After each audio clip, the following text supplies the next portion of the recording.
Paul Robinson. For those of you who don't know me, I work for Merck Sharp & Dohme for MSD, and I can see 184 people online, many of the names of which are long-suffering Paradigm colleagues. So thank you very much for coming to see what is almost our final act in this particular work package. When I first started Paradigm, I think that things were very black and white to me. It was obvious that the thing you needed to measure was the number of patients you recruited into a clinical trial and how long it took. And as I've been through this journey, my eyes have been opened to the fact that other people value other things, and they are just as important, and they need to be measured, and they need to be assessed just as validly. So I've moved from being very operational to having a broader perspective. The other thing that I've been saying for a long time, and I continue to believe, is that having a toolbox is great, but people have to use the tools. And so the culture change that needs to go with the toolbox is probably more important than the toolbox itself. Industry, regulators, patient organizations need to embrace this idea, this concept of patient engagement, patient input into the development of medicines, and then the tools will be useful. But if we don't change our behavior, then the tools actually will wither on the vine. So the format for this next session is to have a presentation from my colleagues at the VU University in Amsterdam. The objectives here are to show the patient and engagement monitoring and evaluation framework, which we have designed. Secondly, to explain how it can be used, and this is a tool for you to use within your organizations and on your projects. It's not something that somebody else is going to come in and do to you to assess your projects and say that was good, that was bad. So this is very much a tool that you have to use. And then we'll move on to a panel discussion of some people who have used this to start to discuss how it goes. For the second part of the session, we will be using one of those clever feedback mechanisms. So if you can grab your mobile phone or your iPad and open up www.menti.com, there's a code there that we'll be using. We won't be using it to start with, it'll be after the presentations, but have that handy because that way we can ask questions and get real-time feedback. So that's enough for me for now. I'm going to hand over to Lidvai, who will introduce herself and take you through the tool itself. Yes, thank you, Paul. Good morning or good afternoon, everyone, wherever you are. My name is Lidvai Vat from the VU University, and I will start with explaining the monitoring and evaluation framework. If at any time I'm going too fast or too slow, then please let us know via the chat, and I will try to adapt. So on this slide, you can see an overview of the patient engagement monitoring and evaluation framework developed by the Paradigm Consortium. So this framework consists of 6 evaluation components and comes with 87 metrics and 15 context factors. So I will briefly show you one component of the framework. If you look at the framework visual here, then one of the components is input. And input is about measuring whether the conditions for meaningful and sustainable engagement are in place. It comes with 4 different so-called sub-areas for evaluation, sub-components we call them: expectations, preparations, resources, and representativeness of stakeholders. And each of those components comes with metrics. For example, one of the metrics you could measure is the degree to which the patients involved in patient engagement reflect the patient population. Another metric could be the time you invest in patient engagement. So these are just a few examples.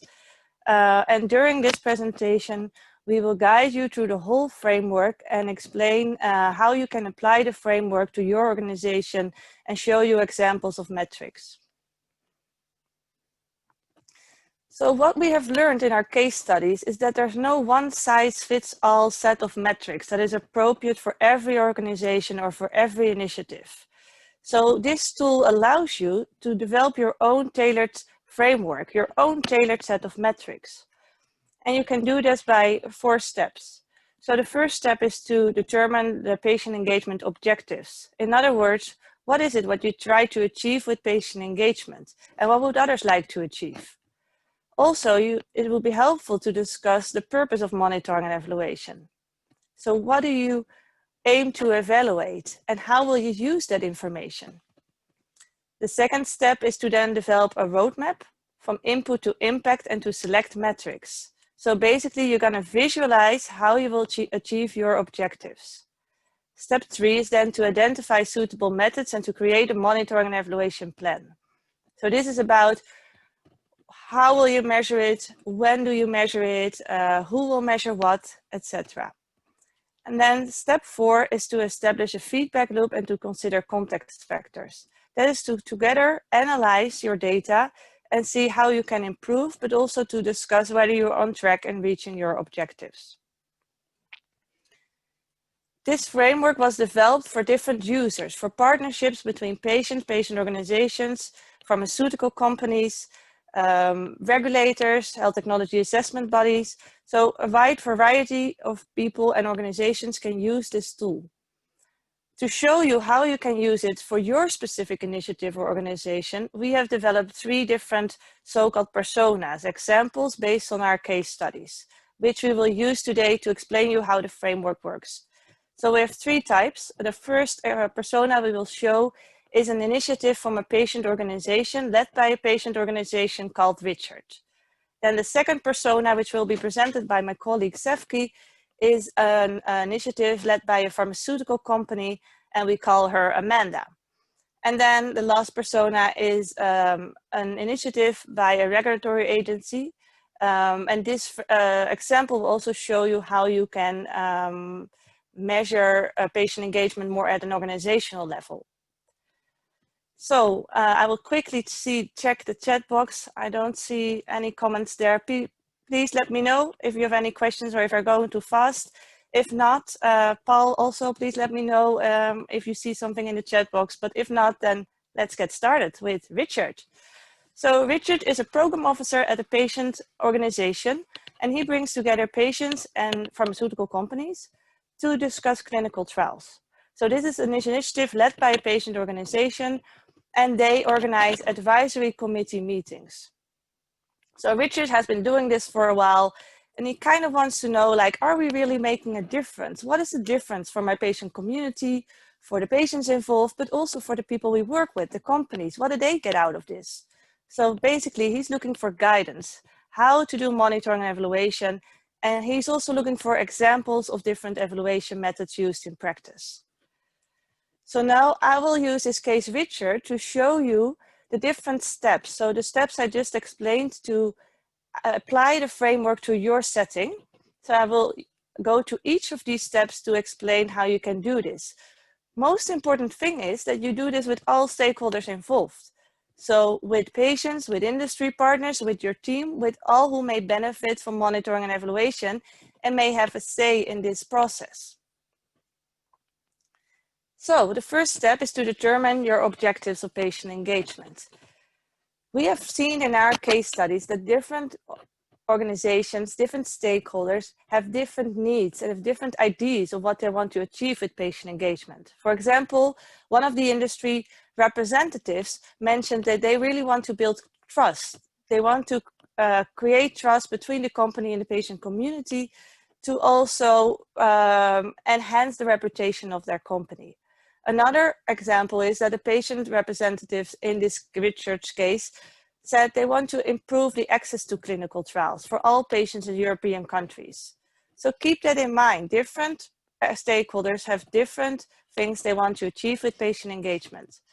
Also, they may have different purposes, different things they want to achieve with monitoring and evaluation. For example, one of the company representatives, they mentioned they want to learn, they want to get feedback on their presentations and enhance their engagement practices.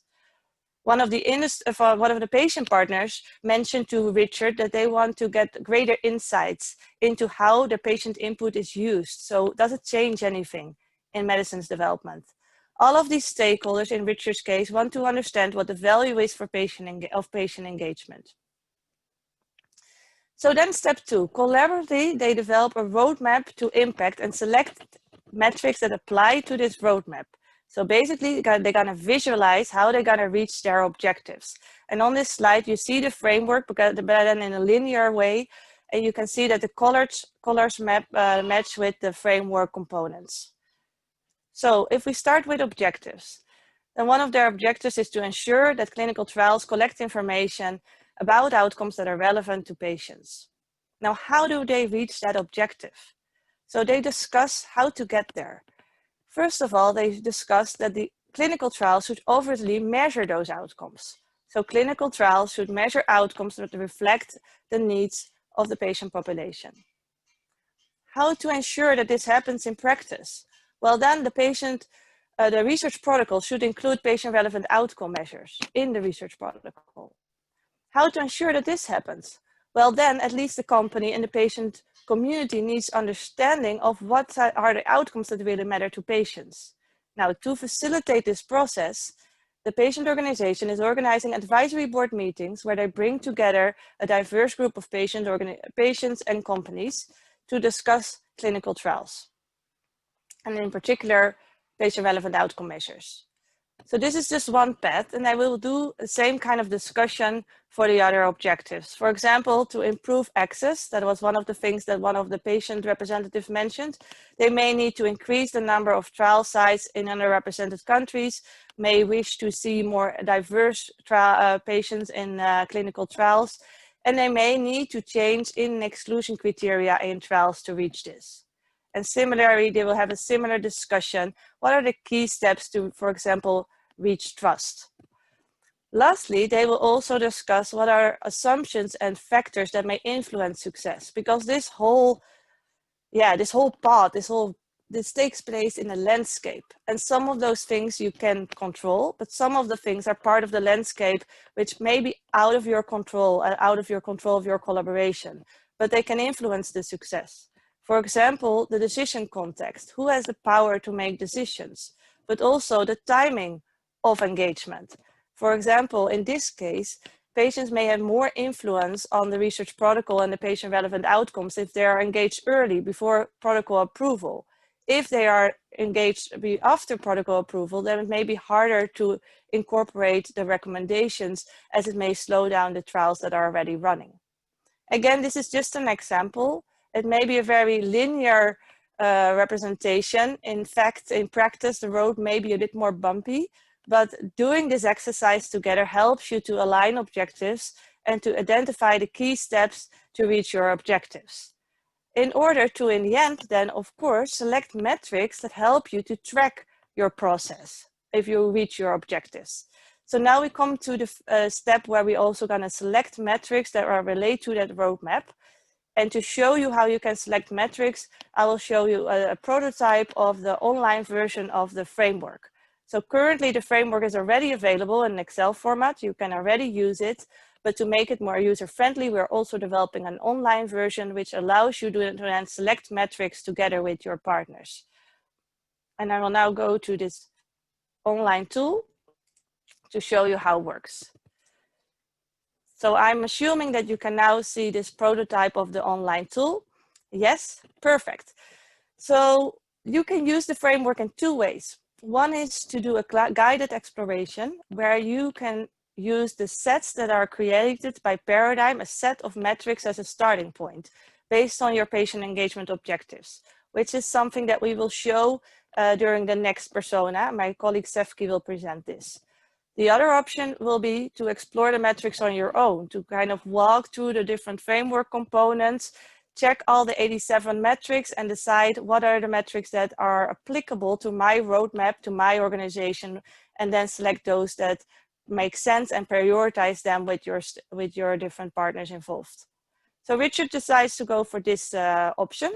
So we'll show you his path. So he clicks on Explore Your Own, and then the tool will give you the different components of the framework, starting with input, which is basically, are the conditions for meaningful engagement and sustainable engagement in place? This consists of 4 different so-called subcomponents, which all come with metrics. So if you click on one of those subcomponents, it will reveal the metrics that are related to this specific subcomponent. For example, in Richard's example, they discussed that they would like to measure the degree to which the patients involved in the advisory board reflect the patient population. So they select this metric, diversity of patients. because this may influence the diversity of learning, and it may therefore indirectly influence the patient-reported outcome measures that may be measured in clinical trials. If you click on one of the metrics, then the tool will give you a description of the metric. It will give you possible methods, and also where available, sample questions or statements and measurement tools and references. So you can use this as a starting point to either develop your own methods and measurement tools and questions, or you can work with what has been already developed by others. And we have created this based on our literature review and on case studies. The tool will also suggest other metrics that relate to this metric, so it may help you to create a set that is linked to each other. So I will go now back to the framework part. We were at inputs, and now I'll click on next, and then Richard and his team will discuss activities and process-related metrics. Again, this consists of 4 different sub-areas, sub-components we call them, and you can click on each of them to discuss the metrics. For example, Richard and his team decide that they want to know the degree to which patients and industry representatives find the advisory board meetings useful.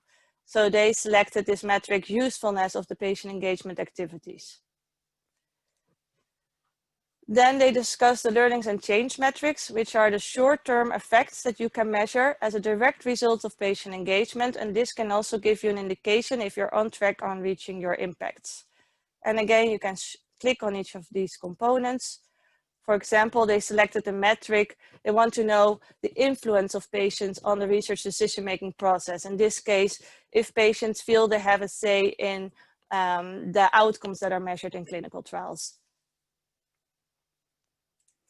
Then the impact metrics. Impacts are the long-term effects of patient engagement, and they can be positive and they can also be negative. So therefore, metrics in general are formulated neutral in this tool, and also the components, as you can see.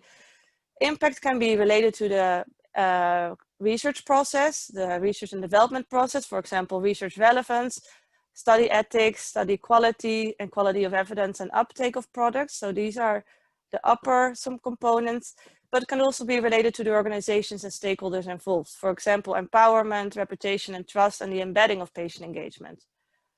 Obviously, the impact metrics should link with your objectives and link with your roadmap. So if your objective is to make patient engagement the norm in your organization, business as usual, then you may want to select metrics that relate to the embedding of patient engagement. And again, if you click on the component, then you can select the metrics. For example, number of trials where insights of patients were implemented. Lastly, Richard and his team discuss what kind of factors may influence success, the so-called context factors. And again, you can click on each of these components and then the context factors will reveal. For example, the length of a relationship may influence the success. In a mature relationship, a lot of knowledge exchange may have already taken place. So not every advisory board meeting may directly result in new learnings or new changes. It doesn't say that the relationship is not valuable. It also doesn't say that the relationship cannot grow, but it's something to take into account when you look at your data. So they select length of relationship as one of the factors that may influence success. So Richard and his colleagues then together created with their partners this tailored set of metrics, which they can then use to develop their monitoring and evaluation plan. And for that, I will go back to the PowerPoint. The idea is that you can then export this, save this, and then use this for you to create your own monitoring and evaluation plan. So that was a sneak preview of the prototype of the tool. Then I go back to the PowerPoint to continue with the steps on how to apply the framework further. You should be able to see the PowerPoint now. And here is where we were. We were at step 2, co-develop your roadmap and tailored set of metrics. And this is the set that Richard and his team created. And I'd like to emphasize once more that different stakeholders have different ideas about what metrics may be valuable. For example, the industry representative suggests perhaps to measure feelings of trust. And one of the patient representatives who was concerned about access to clinical trials may say that they want to measure number of clinical trials changing in an exclusion criteria. So this is an iterative process where you together decide what are the most meaningful metrics, how are we going to use that information, and to ensure that there's something in it for everyone in the final sets, but also to ensure that these relate to your roadmap so that you can track the process and to see whether you have reached your objectives. When you have decided on your metrics, you can define together suitable methods. And as I've shown in the tool, each metrics comes with a description, possible methods, and where available, sample questions and sample tools, which you can use as a starting point. Methods can be qualitative, for example, interviews, focus groups, gathered via diaries, etc., or can be quantitative, for example, gathered via surveys or log sheets. Lastly, they then create their feedback loop and monitoring and evaluation plan. So this is about who is going to collect what data, when, how will it be used, and what do you need in terms of capacity and resources, etc. So you start with data collection, and then you will together also analyze the data. When you analyze the data, again, it's important to think about those context factors that may influence success that may be out of your control. For example, the length of the relationship can influence the success, but also the timing of engagement. As I mentioned, in this case of Richard's example, if patients are engaged relatively late in the process, then the research protocol may already be approved, and they may have had more limited influence on the patient relevant outcome measures. So that is a factor to take into account when you look at your data. And also that can help to adjust the patient engagement activity or to enhance learning and to maximize your input in the future. So we suggest that you then organize a reflection session. This can be annually, biannually, or whatever fits in your time frame to together discuss the data and see if whether you're on track and identify things for improvement. So this is a very iterative process. So I hope that these 4 steps are kind of clear to you now. I have explained it using Richard as an example. This was a case led by a patient organization, and I will now hand it over to my colleague Sefki, who will then explain an example of an initiative led by a pharmaceutical company and a regulatory agency. I have to unmute you, Sefki, before you can talk. Just give me a second to find you. If you have any questions, basically, or if it's unclear, then also please let us know in the chat. Thank you, Lido. I think you can now all hear me. So yeah, we just discussed, Lido, I just explained really clearly the case of Richard, the persona of Richard, who developed his set for monitoring and evaluation from a patient organization perspective. And we will now take a slightly different perspective and we look at the second persona, Amanda. And Amanda works as a patient relations associate at a pharmaceutical company. And the patient engagement initiative that she is going to organize consists of focus group discussions with caregivers of leukemia patients that are under 15 years old. And what she would like to do is to gain insight into their lived experience with their disease in order to then inform the design and protocol of a clinical trial. And also specifically part of this initiative is that they include the review process of an informed consent form that has been developed to see if it's easy to understand and if it contains all the information needed for the patients. So what Amanda expects from the monitoring and evaluation framework is to provide her some concrete actions in order to make evaluation of patient engagement a possibility in her organization, and also to be educated about important and often used metrics for monitoring and evaluation of patient engagement. And similar to Richard, Amanda also gathers a group of stakeholders, so she asks patients that will participate in the focus group discussions, but also, for example, colleagues within her company to come together for a workshop to go through these 4 steps to create their tailored framework. So they start with step 1, where they determine the objectives of patient engagement and the purpose of monitoring and evaluation for them. So specifically here, for this initiative, they would like to see if they can optimize the consent process. And with that, they hope that they can reduce dropouts in clinical trials. And this is especially important for Amanda and for the company, because the dropouts mean delay in medicine development and delay also in the whole process to the market. For patients then, they also point out that they really would like to improve the participant experience in the trial.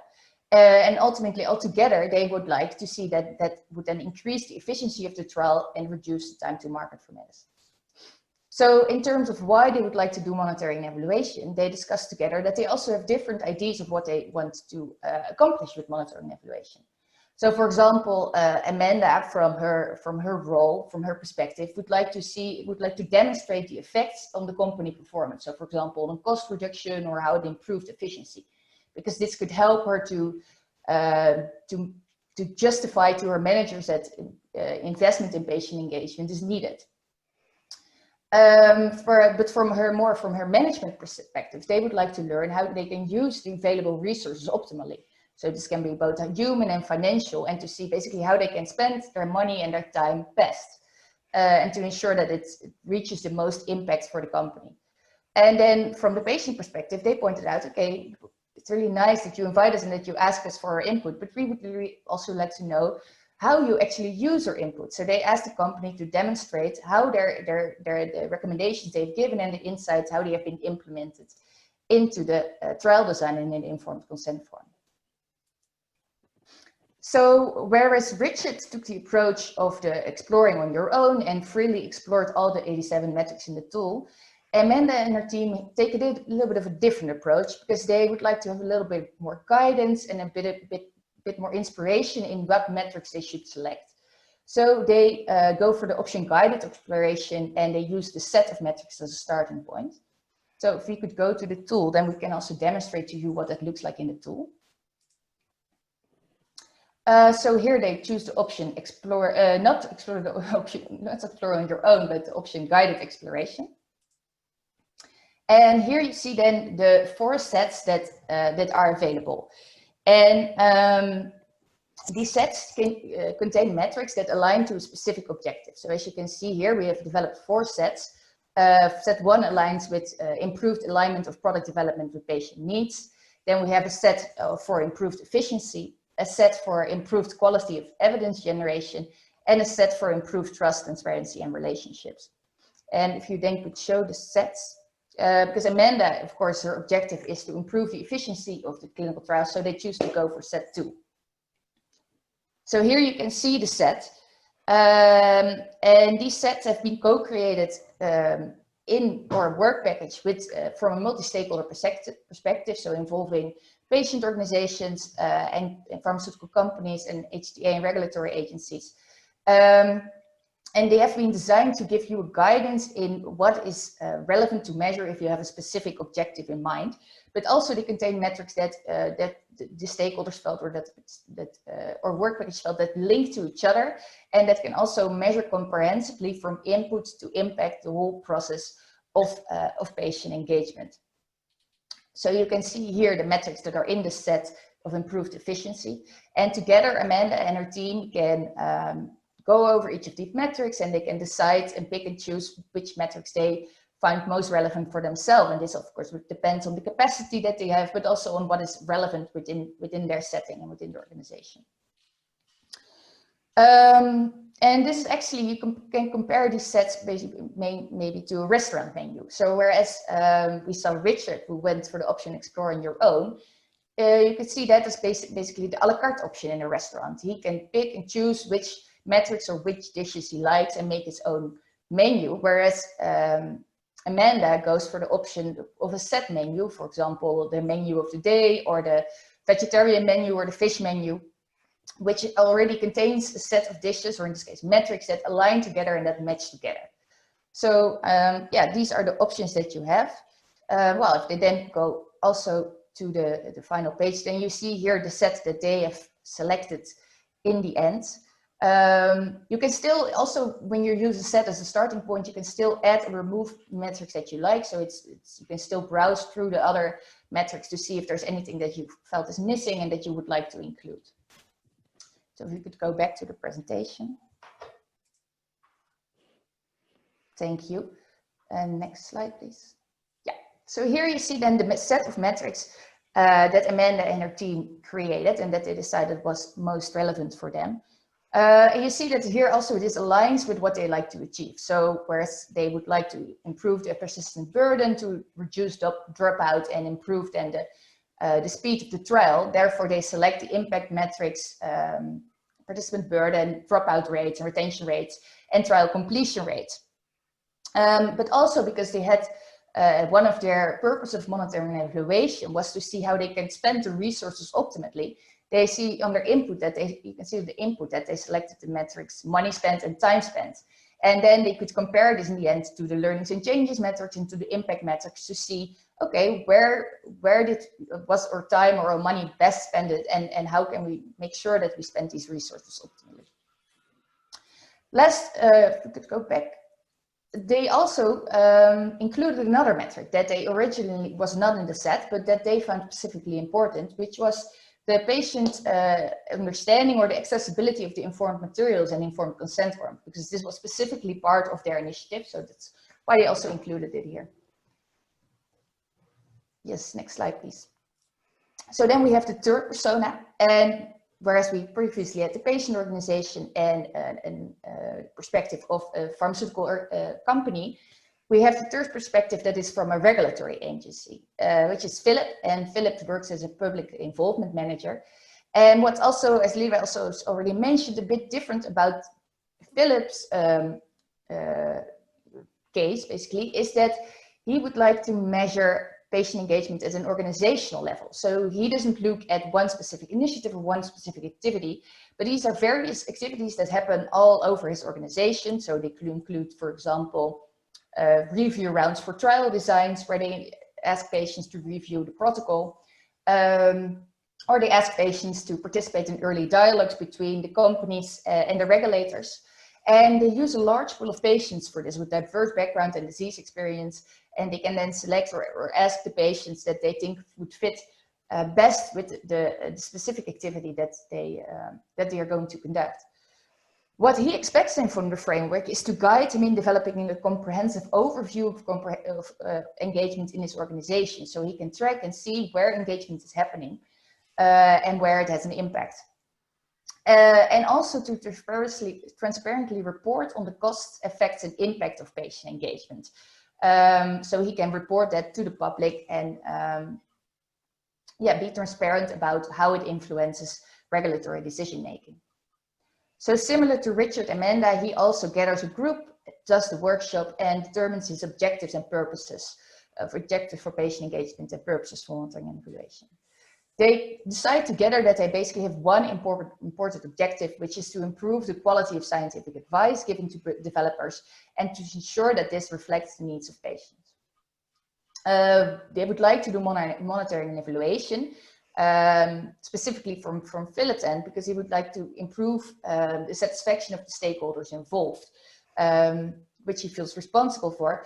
And also together they decided that they would like to understand the added value of engagement in different activities using different methods of engagement. So to see, okay, we have various activities going on, but where does a certain activity add value and where does it perhaps not, and where can we do something better, do something else. So also he develops this roadmap together, goes through the tool and selects the metrics. And I'm just going to show you the set that they end up with, because I would like to show that, well, this aligns again also with their objectives. You see in the impact metrics that they measure the quality of advice provided by the regulators, for example. But not only that, they also include metrics that are perhaps more relevant or mostly relevant at an organizational level. For example, the number of stakeholders that are totally involved, or the number, type, and frequency of patient engagement. So how often patient engagement is happening and where it's happening. And also specifically here, the metric methods of gaining patient insight. Because if you can track which methods are used, and then you can compare that to the metric quality of scientific advice, for example, or compare it to the percentages of studies with patient-reported outcomes, you can see, okay, which methods lead to the most impact. Okay, next slide, please. So in sum, what we like to show you with these personas is how different patient engagement initiatives can develop their tailored monitoring and evaluation framework using the tool and the framework that has been developed. And I think we started this session with also with the question, like, why is patient engagement important? And we've heard through the 3 personas various reasons for doing monitoring and evaluation, and they're all really valid. And I think in the end, they would all like to enhance the quality of engagement practices and stimulate that cultural change Paul was talking about that we all hope to achieve. But not only is it important, it's also really complex. And that's due to the relational nature of patient engagement, the many different views on success, and each stakeholder has a different objective in mind and a different view on when that objective is achieved. And there's also then many factors that influence your pathway to impact, that pathway towards your success. And these are not always so easily controlled. So basically, there's no one-size-fits-all monitoring and evaluation framework. And also the relational work in developing your own framework is really valuable. So therefore, we hope that this tool supports you in offering structured guidance to develop your own roadmap and select the metrics that are meaningful and feasible for you to measure, and that also fit with the type of activities and the objective and the context that you're working in. And will also really importantly include all relevant stakeholders in the project to co-create its sustainable impact together. Next slide, please. So last thing we would like to mention, and I think Liedewij also mentioned it already, that the tool that we currently demonstrated in this session is still a prototype. The framework is ready, but it's now in Excel format, as you can see here on the right, which is not particularly user-friendly. So we're currently developing this into the tool, and this will be available in the Paradigm Toolbox that she just showed, hopefully within the coming months. We have published submitted the framework for publication as well in a scientific journal, Health Expectations, and it's currently under review. It will be published open source, so for anyone who would like to gain more in-depth information about the framework, more about the theoretical approach and how it was constructed within the work package, please see the published article. And with that, I would like to hand it over to Liedewij and to Paul for the discussion. Thank you, Sefki. I see that there are a lot of great questions already in the chat box. I'm going to try to read them and summarize them and see if we can also post them to the panel members. But first, I want to hand it over to Paul to have, because we also have